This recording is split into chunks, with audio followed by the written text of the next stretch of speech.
Hello everyone, welcome back to my YouTube channel. जय माता दी दोस्तों। आज हम डिस्कस करने वाले हैं आषाढ़ महीने की गुप्त नवरात्रि कब से शुरू है, क्या शुभ मुहूर्त रहेगा, घट स्थापना का क्या शुभ मुहूर्त रहेगा, पूजा विधि कैसी रहेगी और कुछ उपाय के बारे में हम जानेंगे और गुप्त नवरात्रि के महत्व के बारे में हम जानेंगे। हिंदू धर्मशास्त्रों में कुल 4 नवरात्रि का उल्लेख मिलता है। इसमें चैत्र और शारदीय नवरात्रि के अलावा 2 गुप्त नवरात्रि भी होती है, जिसमें एक गुप्त नवरात्रि माघ और दूसरी गुप्त नवरात्रि आषाढ़ महीने में पड़ती है। इस साल आषाढ़ गुप्त नवरात्रि शुरू हो रही है 19 जून से और इसका समापन हो रहा है 28 जून को। गुप्त नवरात्रि नाम से ही स्पष्ट है कि इसमें माँ दुर्गा की गुप्त तरीके से पूजा की जाती है। आषाढ़ मास में पड़ने वाला त्यौहार गुप्त नवरात्रि माँ दुर्गा के उपासकों के लिए बेहद खास होता है। खासकर तांत्रिक और अघोरियों के लिए गुप्त नवरात्रि बहुत महत्वपूर्ण मानी जाती है। इसमें 9 दिन तप साधना करने वालों को 10 महाविद्याएं दुर्लभ सिद्धियां प्रदान करती है। मान्यता है कि आषाढ़ गुप्त नवरात्रि में जो भक्त माँ दुर्गा के 9 रूपों की पूजा करता है, माँ अम्बे की कृपा से उसकी सभी मनोकामनाएं पूर्ण होती है। इस दौरान माता रानी की विधि पूर्वक पूजा करने के लिए भक्तों को कुछ पूजन सामग्री की जरूरत होती है और बहुत ही जल्दी गुप्त नवरात्रि शुरू होने वाली है। तो चलिए फिर जानते हैं क्या पूजा विधि रहेगी और आपको किस तरीके से पूजा करनी है। पंचांग के अनुसार आषाढ़ माह के शुक्ल पक्ष की प्रतिपदा तिथि की शुरुआत 18 जून को सुबह 10:06 से हो रही है। ये तिथि अगले दिन 19 जून को सुबह 11:25 पर समाप्त होगी। तो ऐसे में उदया तिथि के अनुसार जो नवरात्रि की शुरुआत होगी वो होगी 19 जून से। गुप्त नवरात्रि की पूजा के लिए कलश की स्थापना का शुभ मुहूर्त 19 जून प्रातः 5:23 से 7:27 तक है। तो आप इस दौरान भी कलश स्थापना कर सकते हैं। इसके अलावा एक अभिजीत मुहूर्त भी है, वो है 11:55 से लेकर दोपहर 12:50 तक।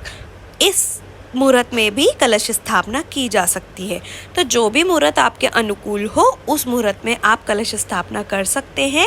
अगर आप कलश की स्थापना नहीं करना चाहते तो आप बिना कलश की स्थापना किए भी जैसे नॉर्मल पूजा हम नवरात्रि में करते हैं वैसे आप नॉर्मल पूजा कर सकते हैं माता रानी की। बस हमें इसमें विशेष रूप से माता रानी की पूजा करनी है सुबह और शाम को। ध्यान रखिए ये गुप्त नवरात्रि है, इसमें जो माता रानी की पूजा की जाती है, जो भी आप पूजा करते हैं, जो भी आप मंत्र उच्चारण करते हैं, जो भी आप पाठ करते हैं, जो भी आप मनोकामना बोलते हैं वो गुप्त रहनी चाहिए।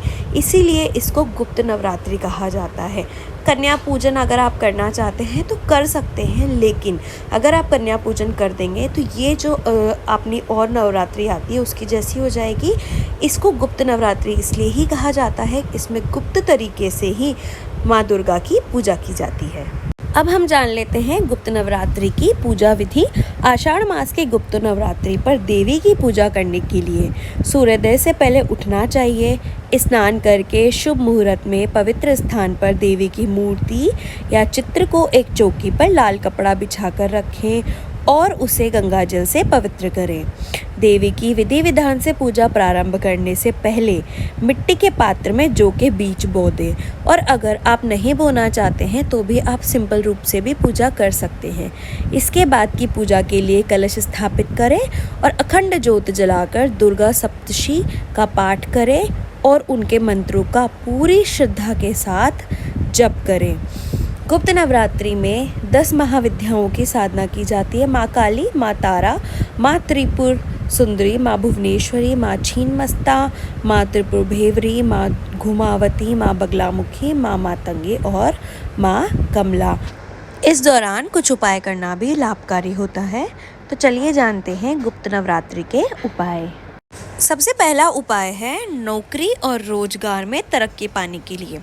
नवरात्रि के दौरान रात के समय माँ दुर्गा के सामने घी का दीपक जलाएं, फिर 9 बताशे लेकर प्रत्येक बताशे पर 2 लौंग रखें, इन्हें माँ दुर्गा को समर्पित कर दें। ऐसा करने से जल्द ही तरक्की के रास्ते खुलेंगे। यदि आपके परिवार का कोई सदस्य लंबे समय से बीमार रहता है तो गुप्त नवरात्रि के दिन माँ दुर्गा को लाल रंग के पुष्प अर्पित करें। साथ ही ओम क्रीम कालिकाय नमः मंत्र का जाप करें। ऐसा करने से बीमारियों से जल्द ही राहत मिलने लगती है। धन संपत्ति और समृद्धि के लिए भी गुप्त नवरात्रि के दौरान घर में चांदी या सोने का सिक्का खरीद कर लाएं। इससे धन की तिजोरी में रखें। ऐसा करने से बरकत आती है।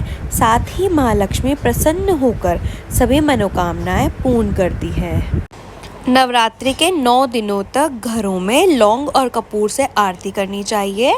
ऐसा करने से घरों से नकारात्मकता दूर होती है।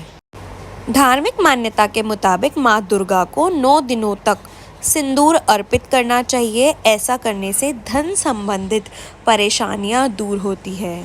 नौकरी और बिजनेस में तरक्की के लिए आप एक उपाय और कर सकते हैं। गुप्त नवरात्रि में माँ दुर्गा को लाल रंग का फूल अवश्य चढ़ाएं और हवन करते समय चावल की खीर में शहद मिलाकर उसकी आहुति दें। इससे आपको घर का सकारात्मक वातावरण महसूस होगा। साथ ही बिजनेस और नौकरी में तरक्की भी मिलेगी। गुप्त नवरात्रि में देवी दुर्गा से मनचाहा वरदान पाने के लिए साधक को नवरात्रि के 9 दिनों तक पूरी श्रद्धा और विश्वास के साथ दुर्गा कवच और दुर्गा सप्तशती का पाठ करना चाहिए। गुप्त नवरात्रि की साधना करते हुए साधक को उसका महिमा मंडन नहीं करना चाहिए, बल्कि उसे पूरी तरह से गुप्त रूप से करना चाहिए।